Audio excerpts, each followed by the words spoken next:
me, watching this series, the data points you in the direction of being aggressive, of being reasonably aggressive this summer.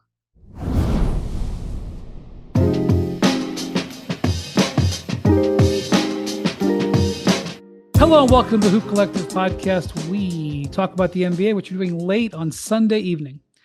Joining us from Oklahoma City, Oklahoma, where she's just in from covering Game 7 in Denver between the Clippers and Nuggets to cover Round 2 between the Nuggets and Thunder. It's Ramona Shelburne. What's up, Ramona?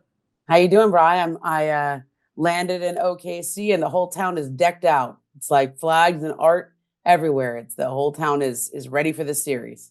You know who else just landed in OKC? Yeah. Because he insists on flying from Dallas. 32-minute flight. It's Ben MacMahon. Howdy, partners. Listen, man, it's an every other day series. What am I going to do? Drive up here and leave my car for like 2 weeks? I don't care about it. I just like to tease you because it drives Bontemps crazy.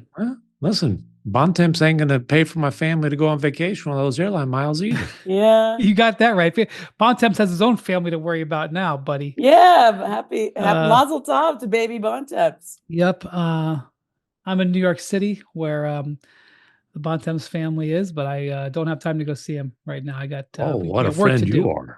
I know. What am I going to say? Be no uncle status bestowed to me. I will be sending food. That's right. What you do when people have a kid. The first week, just send food. Nobody wants to see you. Well, MacMahon's been reactivated after his hiatus with the Thunder getting ready to play again. But it's been nice, Timmy. That's my boys' team went 2-0 during my 8 days off, so it was good. It was a good home trip. All right, so the Thunder aren't working for a couple of days yet, but we had some work over the weekend, and we'll start with the Game 7 that we just saw here on Sunday night. Golden State going in and winning Game 7 in Houston. It was very unpredictable how this game would play out.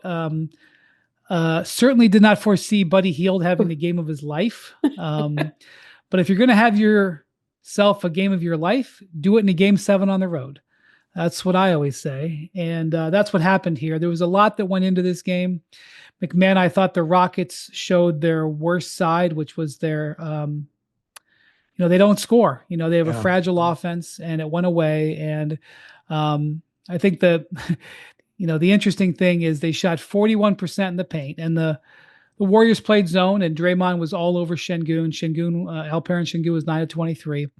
But Buddy Hield made 9 3-pointers in this game, which, by the way, I think was a Game 7 record. And the Warriors made 18 3-pointers. The Rockets took 18 3-pointers. Ooh. So while there's a lot of stuff going on, the Rockets' inability to score is the reason they were seen as a bit of a soft 2 seed. And even though I felt that they did a lot respectable in this series, it's what took them out. Yeah, and look, what was predictable is that the Rockets' muddy offense would be the reason that they're not getting to the second round. And look, nobody entered the season outside of Houston thinking the Rockets were going to be a 2 seed, that they were going to win 50-some-odd games. By no means is this season a failure. This season was a huge, huge jump forward for the Rockets. But you look at the games that they lose in this series, they score 85, they score 106, and let's see, they score 93, and tonight they score 89. They need a go-to guy. They need an offensive engine. They've got a ton of young talent. Fred VanVleet has been exactly what they hoped he'd be as a vet. Dylan Brooks, for the most part, has too, but they need a go-to guy. They hope he's homegrown, but I think I know they're going to have internal discussions about what they might want to do in the trade market this summer. Man, I would encourage some aggression because, and I get it. They don't want to give up young talent for a short-term fix. They don't want to make a move that would give them a 3% chance to win a championship. It's got to be a double-digit type of thing if you're giving up value. But Şengün's a nice player. He's not the next Joker. He's the next Sabonis. I don't think he can be your best player on a championship team. Jalen Green is a sometime star. He had a 38-point game in this series, and in the other 6 games, he averaged single digits. Let me tell you the last 4 games of the series for Jalen Green. 2 of 7, 5 points, 3 of 10, 7 points, 0 of 7, Ooh. 2 points, 3 of 8, 8 points in game 7. And I get, hey, he's young. You got to be patient. Anthony Edwards is young. Like, how many dominant playoff performances has that guy had? There's a fine line between being patient and letting this group grow together and realizing, hey, you got, if you're bold, you've got a chance to contend for a championship right now. And look, Amin Thompson's going to be in Houston for a long, long time. He was really good tonight. Don't ask about him. Seemed like he might have tweaked his calf or had maybe a cramp in his calf that affected him down the stretch of the game. But Amin Thompson was, you couldn't ask more from him. Yeah, he's a stud and he's untouchable. Other than that, I think, they will have internal conversations. I think they need to chit chat with some other teams. Timmy, a couple of years ago, you covered a team called the Memphis Grizzlies, who were the 2 seed out west, and they were seen as the next big thing. It looked like their future was wide open, going to contend for years to come. Young squad, great stars, felt like they had forever. That team is gone. The team is out and didn't in the first round. You just watch them get swept, right? Yep. And I feel like the Houston Rockets are in that same spot. Like they have, the world is their oyster, but they have to make the next right move. They also have to avoid any scandals and things like that happen to the Grizzlies.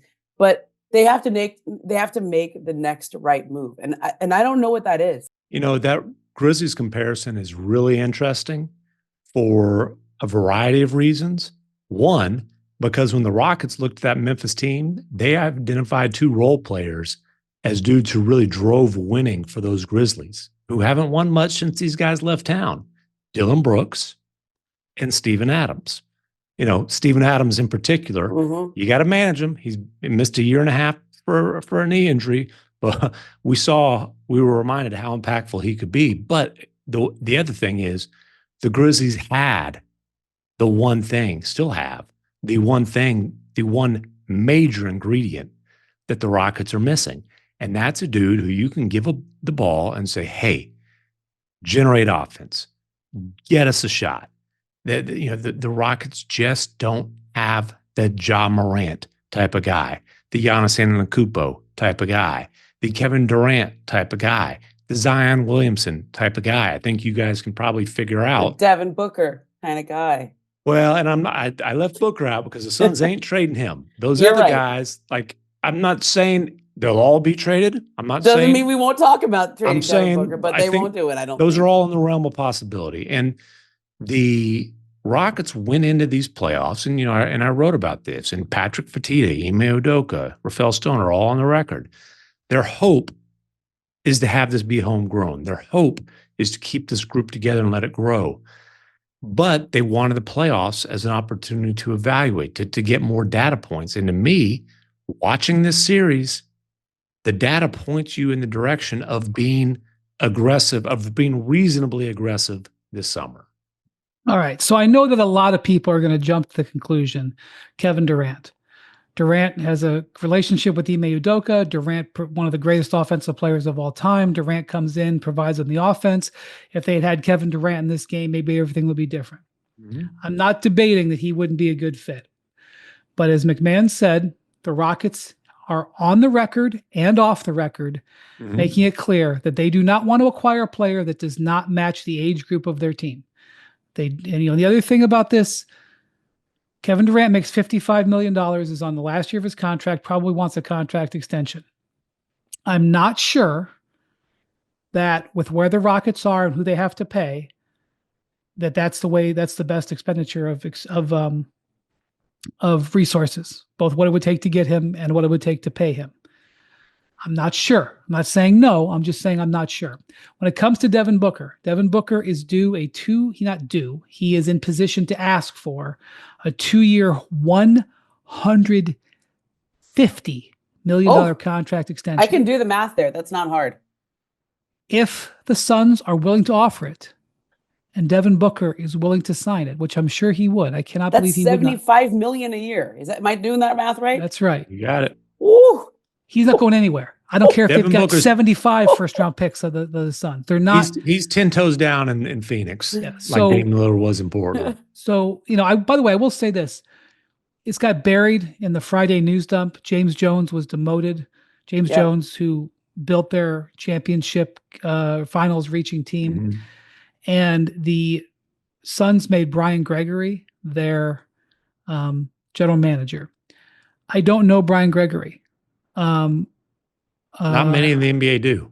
He College was a coach. head coach. He was a college coach for over 30 years, including Matt Ishbia's. He was an assistant coach at Michigan State when Matt Ishbia was on the team. He coached at Dayton and Georgia Tech and one more mid-major that I'm forgetting. Sure. Sorry, I don't have his chapter and verse. What I do know is that he joined their front office and had his first NBA job in June of 2024. So 11 months ago. He has been in the NBA for 11 months, and he is now in charge. And by the way, it was clear the way it was. It hasn't been a press conference yet, but it was clear the way the press conference or the press release was released that he is the head of basketball operations. They made it clear he reports to Matt Ishbia. Josh Bartelstein, the CEO, reports to Matt Ishbia, not the other way around. So I assume he's the head of basketball operations, although I would say probably Matt Ishbia is the head of basketball operations. But Ishbia is not studying film of college prospects and et cetera, et cetera. He's making the final decisions. Right, but if they had a ton of draft picks, getting a college guy would make some sense. What they need is an expert manager to make trades, especially They got Durant significantly less experience at the head of basketball operations. Okay, so I don't know what's going to happen. We'll talk about that later. Let's focus on the Rockets here. The Kevin Durant timeline thing is absolutely a good point and something that the Rockets certainly have in mind. That does not mean that they are completely out on the possibility of KD. Now, it ain't going to be, they're not sending the Suns some bonanza package for KD. The Suns aren't getting all their draft capital back. The KD, and you nailed it. There's two discussions there. What would they have to give up in a trade? And then what kind of financial commitment beyond next season would there be? I don't necessarily, I wouldn't be certain that KD is going to demand a full max extension if he were to land in a contending. Right. Well, I would just situation. say, I've said this before. I'm gonna start calling it the KD triangle. For a KD trade to happen, you're gonna need 3 layers of agreement, 3 corners of agreement. One, KD is gonna have to want to go to where they send him because he is on the record saying he wants to have control over the end of his career. And I think that's a check for Houston with Ime Udoka and that team. 2, it's got to be a deal the Suns are willing to do. They've got to agree to the trade, right? That's a big one right there. Seems obvious, but I'm going to point that out. 3, there has to be an agreement on KD's contractual situation going forward.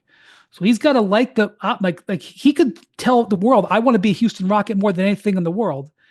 And if he wants too much money on an extension, that doesn't matter. You have to get alignment on all 3 of those. And what the Rockets are really reluctant to do is something that would scrunch their timeline. They feel like they've got a chance to have by modern NBA standards, a very long runway. And so like what young talent would be headed out in that deal, that's a critical part of any discussion. We can talk about that. Yeah. We did this story in the middle of the year when Kevin Durant was first, when his name first came up in trade talks, unbeknownst to him or unrequited by him. And the Suns wanted a lot. Like that was part of the reason the deal didn't get done. Ultimately, I think it didn't get done because the Warriors recognized Kevin didn't want to be there. Like Kevin didn't want a reunion. But it was also because the Suns asked for a lot for Kevin Durant. Some of that is because he's their only trade chip here. He's the only thing they're going to if they're willing to trade, right? I mean, outside of them changing course and trading Devin Booker, which I don't think is going to happen, he's the only thing they can get something back for, but also because of how much they gave up to get him. Right. So I would just say, Durant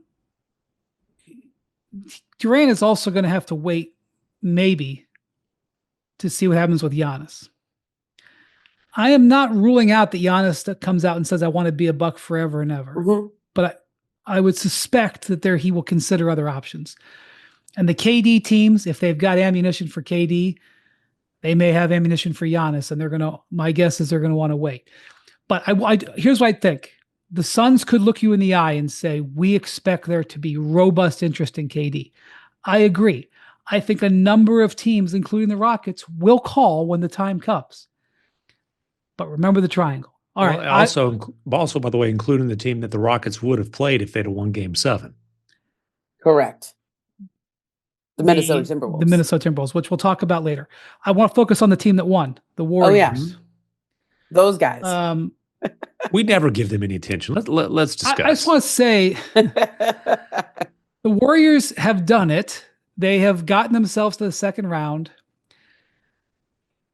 By God, they've made it hard on themselves. They fumbled down the stretch of the season to fall into the play-in. Okay, they won. They take a 3-1 lead. I'm not sure what they did in Game 5. Steve Kerr pulls the plug early, like he doesn't care about the game. The reserves get back in the game where the starters, the Hall of Fame guys could come back in, and he just lets it go like it's a January game. And then when they lost Game 6, I'm thinking, holy bleep. Like, if they lose Game 7, this is going to be like a dark mark on the Steve Kerr resume. Like, bad. Because maybe they lose Game 5 anyway, but the attitudes towards Game 5 I felt was egregious. And they let Game 6 go. Whew. He should be given Buddy Hield a special commendation tonight to bail him out. And even if maybe it wasn't his decision, maybe it was an organizational decision. Ooh, did I not like that? But okay. Well, they frankly just got their butts whooped physically in Game 5 and 6, and they mustered up enough to get it out of the series. But man, they are heading up. They're heading on a flight right now to Minnesota. You think they're leaving tonight? They might might leave it tomorrow. I would. Steve Kerr likes to stay over. He likes to get a good night's sleep. Yeah, James Harden could recommend some good spots for some of the fellas. I just got done with one of those Denver last night. I'm sure I'm sorry. What'd you just get done with? I just want to clear. No, I mean James Harden just lost a Game 7 in Denver last night, and I'm. Oh sure no, I was talking about some of his favorite spots. I think he knows the spots wherever. He might have recommended some to. You were just talking about a James Harden Game 7. It sounded like you were talking about how you what you did post Game 7 last night. I walked home to the Spring Hill Suites, which is near the arena. It was really thrilling. Well, don't tell everybody where you stay, Ramona. My God. That's okay. I ain't staying in the damn Spring Hill Suites on the way back to Denver, by the way. Yeah. Well, listen, I will say this. A couple of things happened in Game 7 that I think are that were unbelievable. Like, I don't know what they do with Jonathan Kuminga anymore. I mean, I think they've been saying that in their minds and internally for months now. But I mean, shouldn't they have traded him at the deadline if this is what they're going to do in the playoffs? I mean, he got out there for how many minutes did he play? It was a handful. I He didn't. I think he was 0 of 4. Hold on, I'll get it for you. He played 7 minutes, 0 of 4, 1 rebound, 1 steal. Yeah, and just like. It was a lifeline. This was a series people were thinking he would match up with the Rockets. He'd done well against them in the regular season. Maybe this would be a redemptive series for him. Oh my gosh, it's borderline disaster. I think there could be a role for him when Draymond inevitably gets himself suspended during these playoffs because he's well on his way. I mean, they are going to play Rudy Gobert. I mean, these are both good points. Yeah. I don't want to focus on this, but as a separate aside. Draymond was called for his 4th technical of the first round on Sunday. 7 playoffs. 7th technical. You're allowed 6. Okay. Seventh technical, you're suspended. Also, he has two flagrant fouls. That's 2 points. You get 1 point each for a flagrant one, 2 points for a flagrant two. And 4 points you're allowed 3 on the 4th point. You are suspended. And keep in mind, as all Warriors fans will tell you, flagrant fouls can be retroactively applied or upgraded. And here comes Mansour Gobert. As Ramona just said, here comes Gobert. So, like, keep that in mind. Keep that in mind. Also, Ant's going to be, Ant's ready to chit chat. One of the things that came out post game of this Warriors game 7 is that Draymond apparently called a team meeting after it was the night before game 7 and kind of took accountability for the way he lost control of his emotions and the way he picked up those texts in game 5 and 6. And okay, I've seen that movie before where he owns it. He moves on. I mean, I guess he owned it and still got a tech in game 7. Well, then he smacks Fred VanVleet in the face for really no good reason and to get a T. He won the game. I mean, I guess he didn't. What he apologized for was pouting. And he said, I spent 2 days embarrassed at what I gave to the game, what I gave to the world. I've been dying since the last game ended to get on the floor and prove who I am. Well, I'll tell you this. He definitely reminded people why he's a 4-time champion, why he's impacted winning so much. He was all over Şengün. Dude, Jackson just gave us the numbers. The Rockets were 3 of 17 when contested by Draymond in game 7. That's 2 of 8 by Alpi. When Şengün got the ball in the block, they sure as hell were not sending a double. Like, you want to post up Draymond, good luck to you, buddy. And some of those were pretty ugly. He was a plus 18 in 40 minutes. Actually shot the ball pretty well tonight, which is not at least scored 16. We had 16. I will say this, by the way, Steph Curry in this game, he had 1 basket in the first half. People were wondering, like, oh my gosh, what about the thumb? He ended up 4 of 10 on threes, which is not great, but certainly good. I'll take 40% on high volume any day. He's like a career 43% shooter. And over the last 3 games, he's shot in 8 of 20. He's shooting 40% over the last 3 or 4 games. But here's whatever you want to say about the thumb, and I don't know, but he had 10 rebounds. 7 assists, 2 blocks, 2 steals, 2 turnovers. Ooh. When he has as many steals, when he has twice as many stocks as he does turnovers, he's focused, and he was focused on this game. And Jimmy Butler also had 20 points, 8 rebounds, 7 assists. Like, he delivered a quality one, including in the 4th quarter, when they were losing control and they were sort of going scoreless for a while. He made 3 straight baskets. The Warriors, the Rockets did not play well, but the Warriors had Buddy Hield, he had a classic game, but the Warriors did a lot right.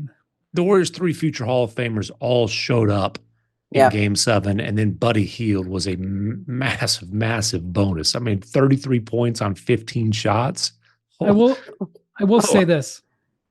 So the Warriors have done themselves no favors in exhausting themselves, both getting in the play-in, going to 7 games here.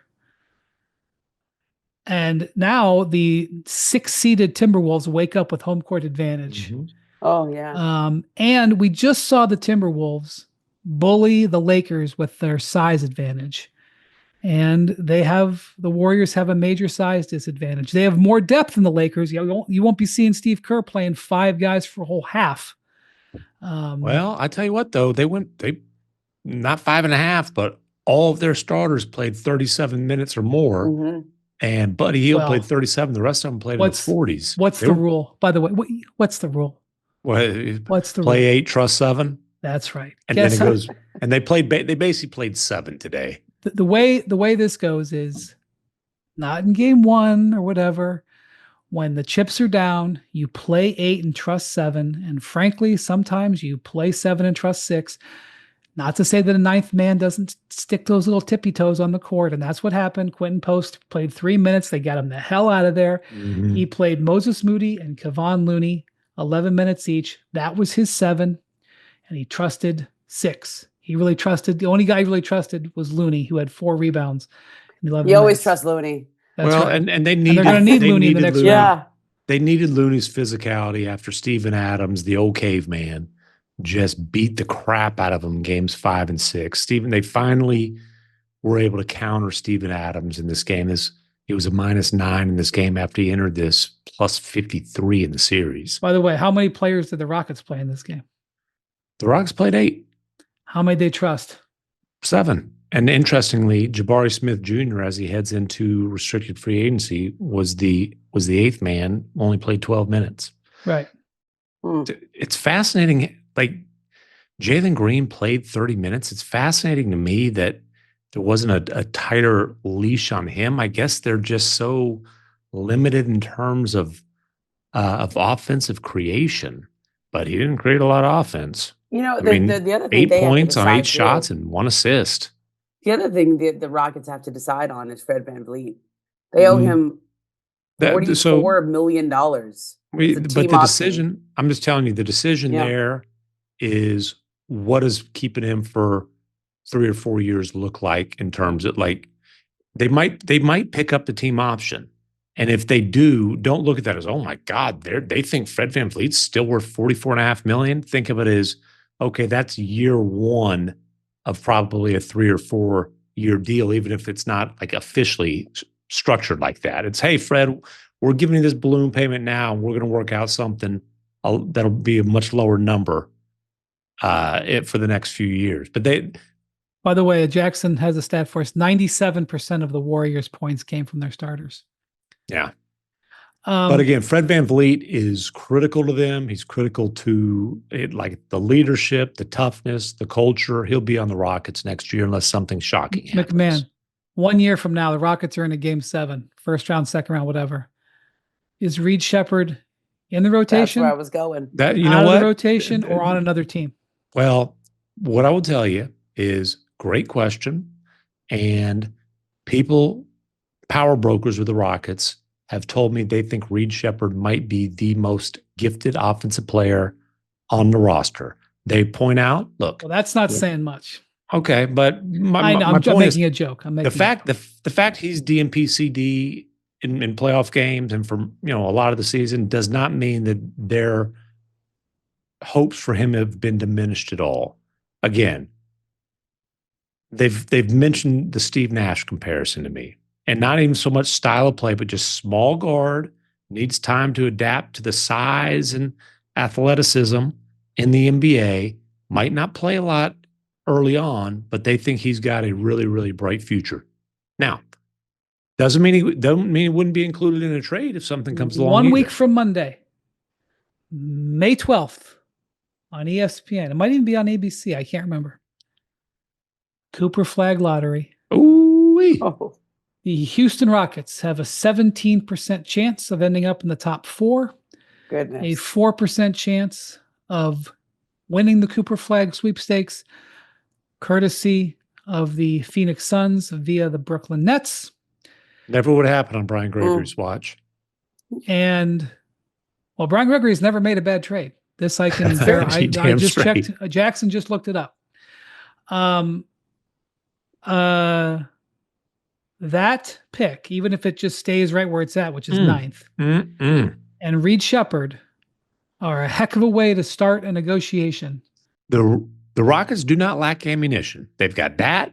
They've also got 27 and 29 from the Suns. They've got the Mavs 29, which is a hell of a lot more valuable now than it was when they acquired it from Brooklyn over the summer. And they've got most of their own picks moving forward. And they still have a 27 swap from the Nets. The Rockets are loaded with draft capital. Okay. There was another game 7 over the weekend. Ramona, you were there in Denver. You covered that series. The Nuggets have won a lot of humongous games for the last 3 or 4 years. But last time they played a game 7 at home, they lost. They won this one. Yep. Your thoughts on that series, having been there for all the games? Oh man, it was a fun series. There were times when I thought both teams were cooked. Like after the Nuggets lost games 2 and 3, that it was a somber locker room. Michael Porter Jr.'s shoulders falling off. Aaron Gordon's calf can't jump, and he's, I mean, it just seemed like Denver was done. And then they turned it around. They found something, and the same thing happened with the Clippers. You thought they were done, and they found something over and over. Kawhi, James Harden. There was Ivica Zubac with a star turn in a couple of those games. But in Game 7, Brian, Tim MacMahon, I almost called you Bontemps. Sorry. Russell Westbrook was the difference in Game 7. It was something to behold, because this man played for the Clippers last year after Game 1 when he had that virtuoso, fourth quarter where he's grabbing all the offensive rebounds, and the putbacks and the threes and all that. He just came out with his hair on fire in the second quarter. I think he had 10 points in that second quarter. They outscored him 37-21. It was a totally lopsided quarter, and the game was never close after that. And I kept thinking, wow, the Clippers look like they ran out of gas. They don't have any energy. And who would have helped?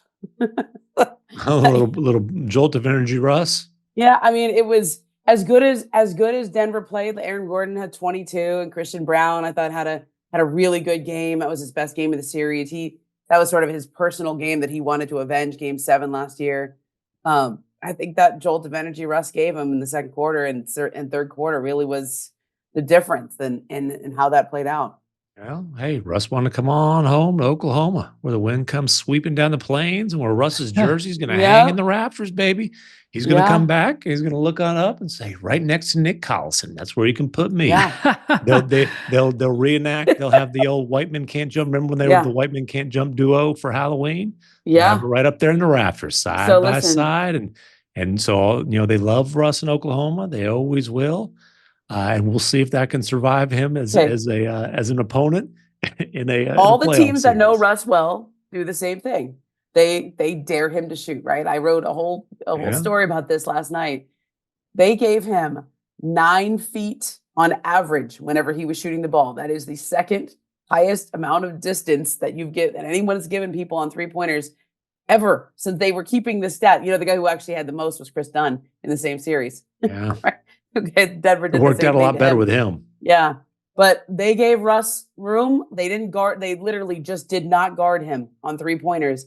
He took offense to it. He wouldn't say that out loud, but when I teed him up for Game 7 and I said, well, did you take offense to how they guarded you? And he said, well, what did I shoot in this series? Russ loves taking offense to things. Oh. I'm sure he takes offense to everything. Oh, yeah. But what did he shoot in this series? 42%. He shot better in this series than Steph Curry shot. Yeah. Now, it will be fascinating to see, does OKC defend him the same way? Which, by the way, it is playing the percentages. Now, OKC got blasted playing the percentages on PJ Washington last year in very similar fashion, and Derrick Jones Jr. as well to a certain extent in the second round series. But if you're, I mean, it's a reasonable approach. It's a reasonable game plan. Like you'd much rather pay more attention to Jamal Murray and obviously to Joker. But I think you have to have flexibility with those game plans if the guy's knocking down shots and if he's in a groove and he's got his confidence going. Now, the flip side of that is, okay, if Russ has confidence, the percentages might catch up to him and he might just shoot him out of it. I think so. Jokic, by his standards, did not play well in games 5, 6, and 7. Some of that was Zubac, some of it was other stuff.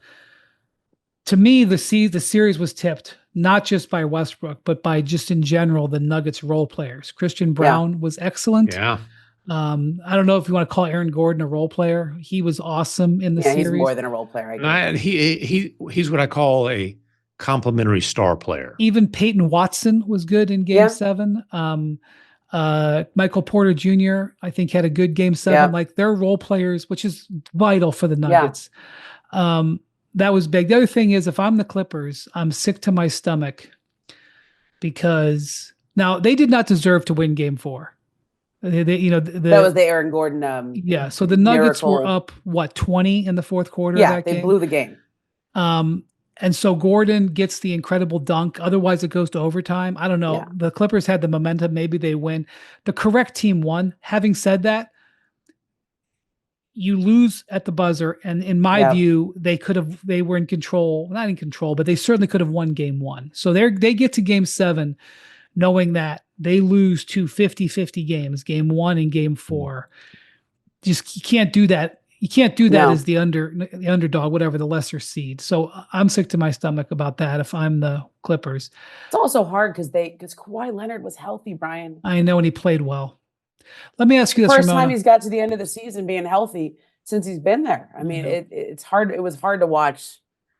Ramona, let me ask you this. Yeah. If you have a pie chart for how game 7 went, Okay, were you assigning blame to James Harden? He was 2 of 8. I know. And, he had 10 assists, okay? 13. So, 13 assists. 13, 10 in the first half. That game that he played in Boston a couple years ago, his last game as a 76er, a lot went poorly in that game. They lost that series in game 6, not game 7, but like people circled how he went, like he was like minus 29 or minus 30. Yeah, minus 29 in this one. Minus 29. Not the worst, not the worst plus minus, not the second worst plus minus. Oh, look, on the I team. think. Yeah, Norman Powell was minus 31. Kawhi was minus 33 in 33 minutes. Ooh, I didn't catch that one. So that's what I'm saying, Ramona. How much blame is being? I mean, he's getting. I don't think it was all James Harden's fault. I know he's getting crushed because he has the history. James the Harden. Nuggets role players played great. That wasn't and Christian on him. Brown was picking him up full court for 7. They started doing that I think it was about game 4 when they started really defending Harden differently. And it took Ty Lue a little too long to adjust to it. I thought they were, people were begging Ty Lue, please get Chris Dunn off the court. They're not guarding him. James has no space, especially when Christian Brown is picking him up full court. They're just getting the ball out of his hands. And he is the system, right? I mean, he's self-proclaimed. And when you make it hard for him to do anything, when he doesn't have space to operate, it was hard. And I thought James gave him a great game 6. He played 47 of a possible 48 minutes.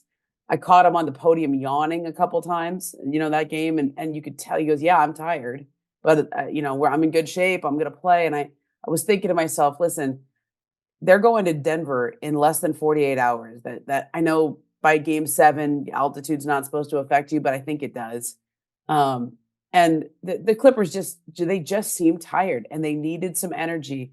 They did have a guy that used to give them energy named Russell Westbrook, but I keep coming back to that. But I don't want to put it all on James. I think in some ways it was really good coaching by David Adelman. I think you got to give him a shout out. Rookie coach, interim head coach there. He actually has more playoff wins now than he has regular season wins.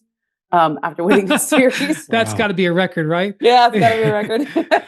It's got to be Takes a lot to get there. But he made good adjustments throughout. They went to this zone defense a lot in the last couple of games. They gave the Clippers a lot of different looks. And Ty took it on himself after James had a poor game in game 5. He said, that one's on me. I didn't do enough to get him good looks. That's when they finally took Chris Dunn out of the game. I mean, Chris Dunn started, but they put in Nicholas Batum. In this game, Ty still seemed reluctant to start Batum. He started Derek Jones Jr. in the last game, but they just couldn't solve that for James. And in his glory days in Houston, I think it wouldn't have mattered. He could deal with it, but this is the story that always happens, right, Tim? He plays so much. He carries such a big load. He is the system that by the end, it all kind of breaks down. It's tired. Well, but he's not Houston James Harden. Right. He's a different player since then. And he is a run the show orchestrator type of point guard more so than a scorer at this point in his career. And he ran the show, 13 assists and 2 turnovers. When he had some games this year, I just looked it up there, 6-3 when he had at least 13 assists. And some of those wins, he was 4 of 15 in one of those games. He was 3 of 9 in another one. He was actually 3 of 9 in 2 more of those.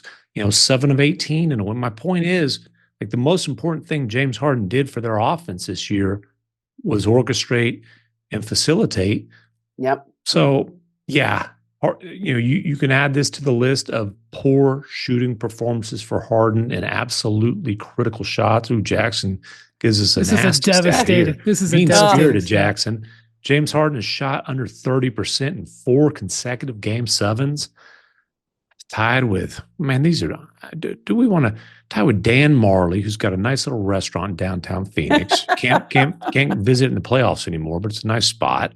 Yeah. Greg Kite. That's the first time Greg Kite has been mentioned. We've been doing this podcast for 10 years. Rod Hundley? Isn't that Hot Rod Hundley? For the longest streak in NBA No, postseason Ron history. Hundley, not Rod Hundley. Oh. It's Ron? No, it's Hot Rod. It's Hot Rod.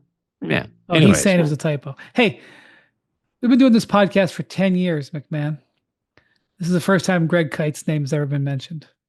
Yeah. Celtic great. There we go. I don't know, Brian. I'll ask you the same question. How much of this is on Harden? I just think we all get into our narratives and we all fall back on it.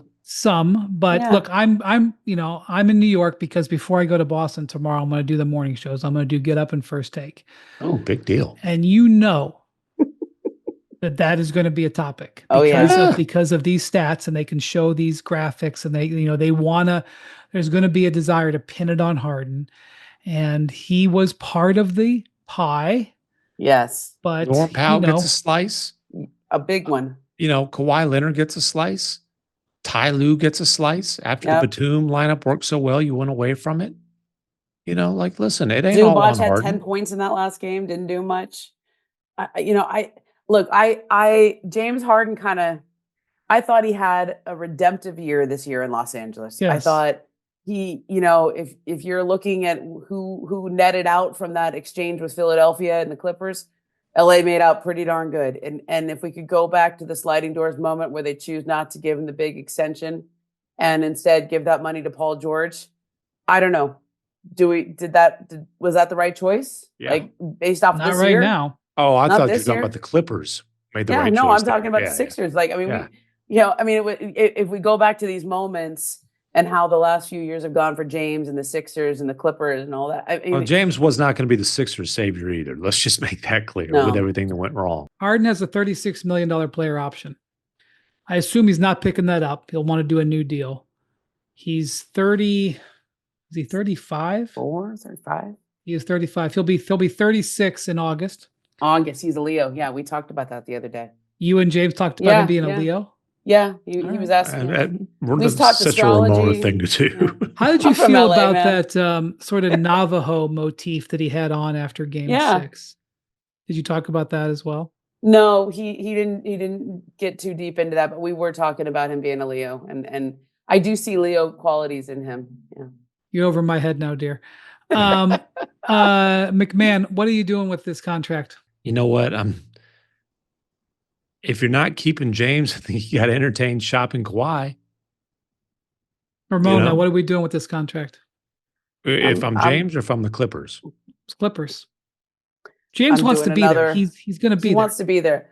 I'm doing another 1-1 or 2-1, whatever short-term deal looks about like what he's making. I give him another couple of years. Yeah, I would agree with you. They don't have their pick for forever. I mean, the Thunder own their picks. Billy has one of their. I mean, there's no reason for them to tank. I don't think you have much value in Kawhi. As good as he was right now, how are you trading for him? Expecting this is the modern NBA. Healthy? You can't have a $50 million player on your books who. Just as a part-time guy, as I have said, right now I don't know the official number of quote unquote max players in the league. Yeah, whatever the number is, it's going to be reduced by, my guess is 60% in the next 3 years. And by the way, Kawhi is not a max player anymore. He took slightly less than the max. He's close. And Harden was well under the max. If Harden's in that range, again, he had a very good year. Yes, he did. Harden really was worth his salary and then some. Yeah, they're gonna re-sign him. The question is how much and how long. And I think Ramona's point on 1-1 is probably maybe where you'd want to land. Yeah, 1-1, 2-1, something like that. But Brian, what they've done, what they made an organizational decision to do is stay competitive, have a good team, fill that Intuit Dome. Get enough fans who will get on a charter plane that Steve Ballmer paid for. You know what, Ramona? I know you. I- I saw you tweeting all about this group of 100 fans, and they created like a quasi wall at the Pepsi Center or Ball Arena. Sorry, I know you so badly wanted to write about that, and the Clippers. I so did. I had and the a whole Clippers league lost by going. 30. I know. And those poor kids. First of all, can I say two things? I will keep it short because I know this is not what we should be talking about right now. But all those guys, they had these amazing seats.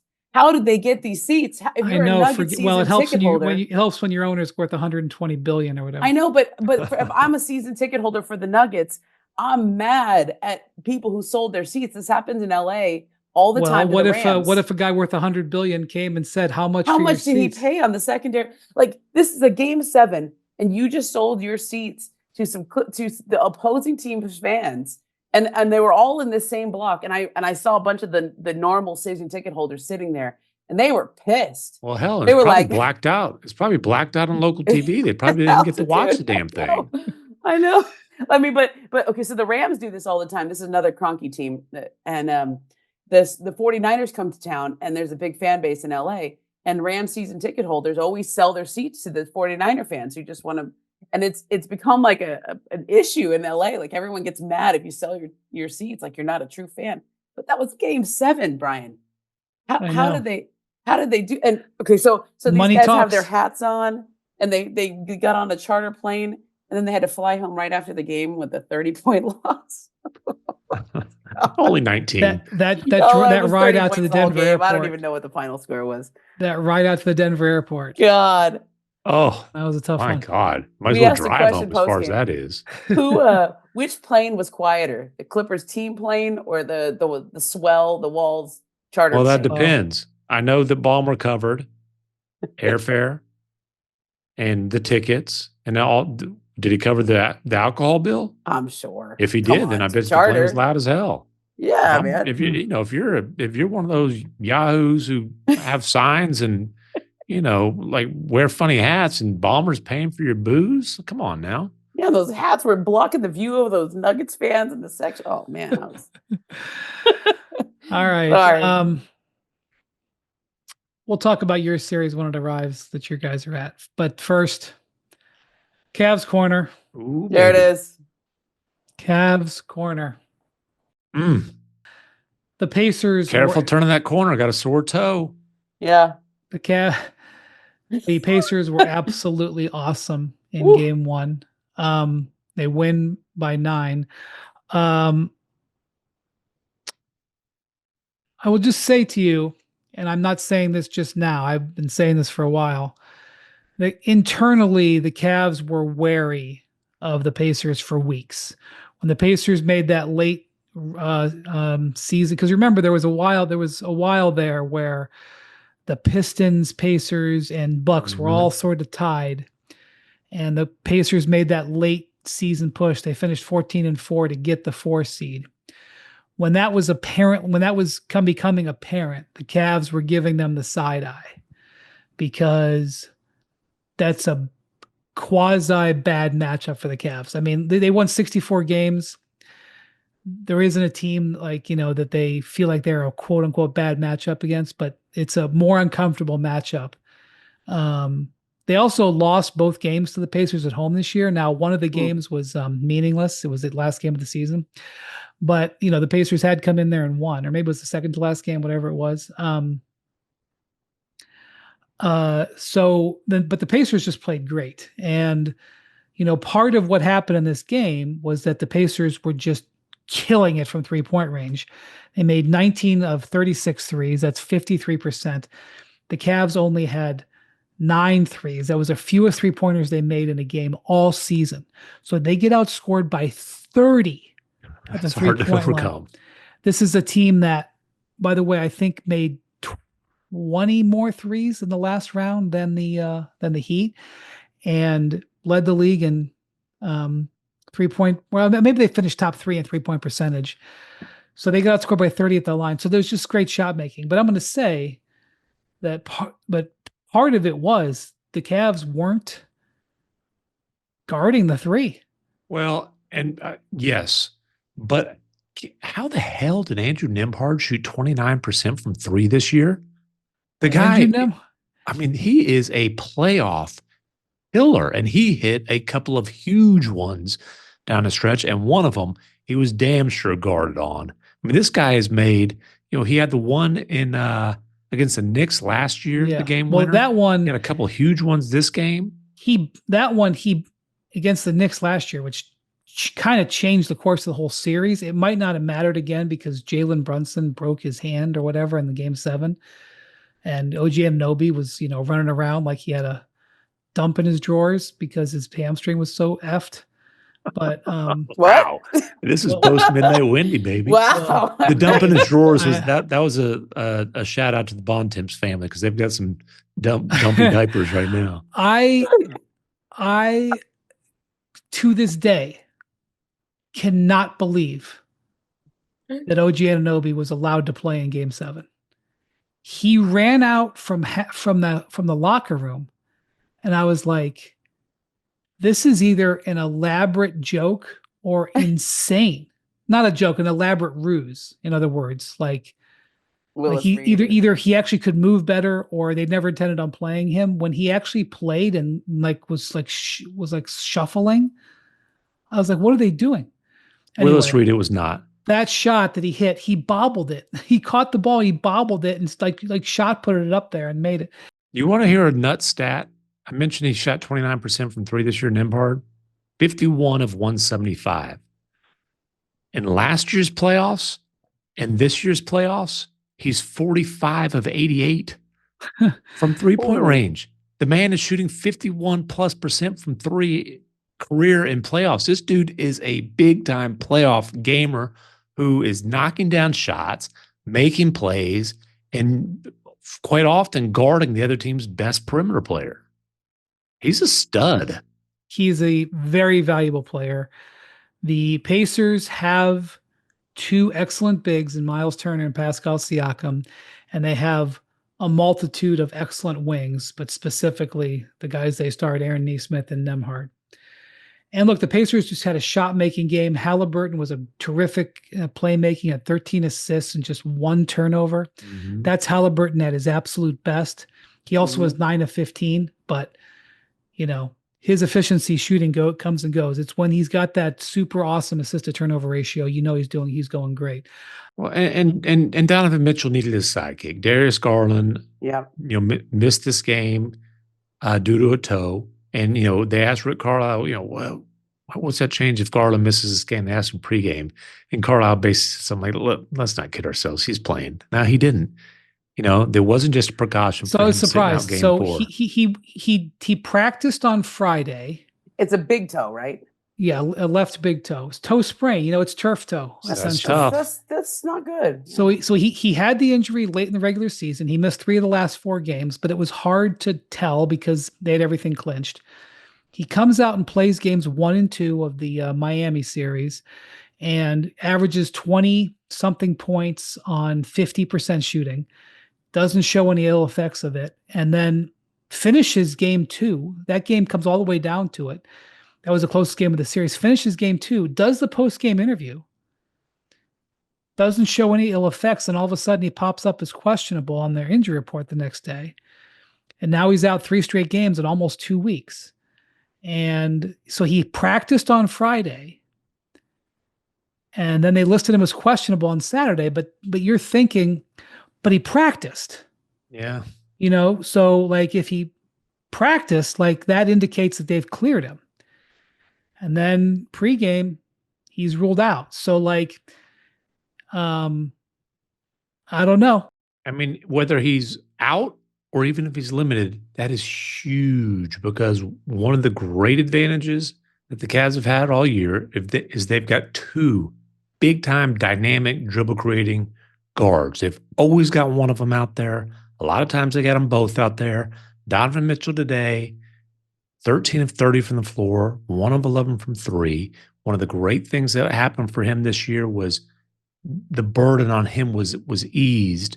And if Darius Garland's not out there, he's really their one guy who can generate shots. And, man, Jackson, you're on fire today. I mean, really, it's Stats Williams, and you're just plagiarizing. Yeah. But Donovan Mitchell teams are 1-5 in his career when he takes 30-plus shots in a playoff game. They're also 2-7 when he takes at least 11 3-pointers. That dates back to his Utah days, where when the going got tough in Utah, he just started hoisting threes. Yeah. And where there was one playoff year where he averaged, I think, 10 threes a game. That was bad. Yeah. So he can absolutely be your go-to guy. He needs a big-time sidekick, though. I mean, there's a guy named Evan Mobley who wanted to fit. I mean, I just think the Cavs have such a they need to slow this game down. They need to rely on their other guys here. Just because, like I know what you're saying, but Indiana wants to play fast. They want to get up and down. Yes. They want to have their guards. They want to run and shoot the ball. Cleveland just needs to play at their pace. They need to use their. Well, ultimately, this game was a story about what happened on defense. They gave up 121 points and 19 threes. That's why they lost. Yeah. You can focus on Garland not being there, and that's fine. And, you got Ty Jerome going 8 of 20 and Donovan going 13 of 30. You don't want 50 shots from those two guys. That's not good basketball, especially when your big guys, who were so Mobley was 9 of 13 in this game. Jared Allen was 6 of 7. So they have 20 shots, and Jerome and Mitchell have 50. That's a bad ratio. Yeah, but again, those guys need stuff created for them. Right. But they didn't lose on offense. They lost on defense. Here's something else. So the Cavs like to switch with their bigs because they've got such great athlete bigs. Jared Allen's an excellent defender, and Evan Mobley's the Defensive Player of the Year. When Tyrese Halliburton was switched on to Jared Allen, he was 6 of 8. So he ate Including Allen. A beautiful dance into a step back three that was big time down the stretch. Yeah, you're going to kind of let him have that shot. Yeah. So I do think there was some just shot variance. The other thing is the Pacers are experienced team. Like, these guys have conference finals last year. Yeah, these guys have come back in series before. Like, they've won big road games. I mean, they run a road game 7 last year in the Garden. Like, that's so. Garland's availability going forward is a big thing now. But again, I don't think that was the whole story. Turf toe is usually isn't. I'm not used to it in basketball. I feel like that's a football injury that happens. I mean, it happens. Like Desmond Bane is. He missed a lot of time a few years back, and he's still wearing those LeBron 20s because it's the only shoe that can, be modified in the way and kind of work for what he needs to have with his toe. Well, I would say that Steph's thumb will not get better. It's not like he's going to be okay in 3 weeks. Like that might even need surgery. And turf toe is not going to go away. You might be able to mitigate it. It might improve, but turf toe takes a long time to fully heal. Yeah. So, but by the way, this is the playoffs. People play through injuries and stuff. So this is what happens. So the Cavs need to get better on defense. They can't give up 120 points and 19 3-pointers. They went through stretches this year. One of their weak spots was not getting out 3-point shooters. And so the Pacers totally took advantage of that. And so now we got ourselves a series. So, I mean, like you said, those we got the game 7s, we got the game 1. I think that we can, we'll convene again after some of these other series get started. Yeah. You guys are there. We'll see. I don't know. The Nuggets, I wouldn't be surprised if the Nuggets just took the loss in game 1 and moved on. Now that I've said it, they'll probably win. But well, I'll say this. The whole rest versus rust argument. Yeah. The last time the Thunder were coming off a nice long rest and the other team had a quick turnaround, they smoked the Grizzlies by 51. So I think the Thunder know how to use a week off to get themselves ready to roll. And the Nuggets are coming off a bloodbath of a series. Probably the most relevant thing for the Knicks-Celtics series was the Celtics put out their injury report on Sunday afternoon, and it was blank. That's encouraging. So that means Drew Holiday back from the hamstring. That's no Jaylen Brown on that injury report. Nothing with Porzingis. The Celtics are healthy. They are a buh. So Well, and Drew Holiday is huge in that series for quite obvious reasons because the Knicks have a guard that they rely on to basically generate everything for them offensively as well. As great, and we spent a lot of time talking about the Jalen 3 to bury the Pistons a couple days ago. Oh my God. I was not encouraged by the way that series ended for the Knicks. Maybe I should be. I'm seeing a lot of people that I trust. They're like, oh, this could go 6 or 7. And I'm like, It if feels the like a Knicks 5. get to 6, they've done great. But I don't disagree with you. When we have to do our picks, I wanted to say Celtics in 5, but I think I put 6 just out of respect. Because you're nice. Yeah, because sometimes Brunson has a game like that. I feel like there's a Karl Towns game in here. you would think, but There's a I don't know. game where Cat goes off. Maybe they get 1 or 2. I don't know. I'm trying to think of how they get 2. I don't know. We'll see. All right. The Get Up conference calls in a few hours. Ooh, Goodness. sleep update. Right, Gotta love them. Gotta love them. I prepare for that. All right. Thank That you, bed Ramona. does not look like you have slept in it yet. Of course not. I just checked in like minutes Wait. before we started this. Do you have to redo your hair in the morning, or can you like kind of protect that thing overnight? So one of our colleagues, I won't say who, one of our colleagues has provided me with some new product. Oh, Yeah. wait, I thought you had like a lifetime supply from the old place. No, I told you I got that wrong. Oh, I ordered the wrong. They asked me, what did you like? What would you want? And I told them the wrong thing. No, this new product that one of our colleagues is, and I have brought the new product with me. So let's see how it does tonight and tomorrow. There's new product. Listen, I'm in the market for some new clippers. If one of these companies I with can some cut your fancy, hair. yeah, I'm I like cut a my man. own. To but- be clear, our colleague gave me the name. He didn't buy. Shouldn't even say he. They didn't buy. I bought the material, but Yeah. Which other? Oh, it was probably Ohm. Ohm's got that fancy hair. I didn't say it was for Yeah. hair. I didn't say it was for hair. Wow, All right. This is mysterious. Thank What is this? Is this like the Man. underboob commercial where they're spraying stuff like butt boob? Like, have you seen that commercial? Are you trying to get? Are you What going to be the an hell are you influencer, Brian? talking about? Are you It, was- going to get some it Instagram airs ads on all off these this? games. There's this commercial for it's like deodorant, but they're spraying it like in their crotch and their butt cracks No, and their underboobs. It is not. It is not a deodorant. All right. Thank you to MacMahon. Thank you to Ramona. Thank you to Jackson, our producer. Thank you for watching, listening to the Hoop Collective. We'll talk to you in a couple of days. Adios, amigos.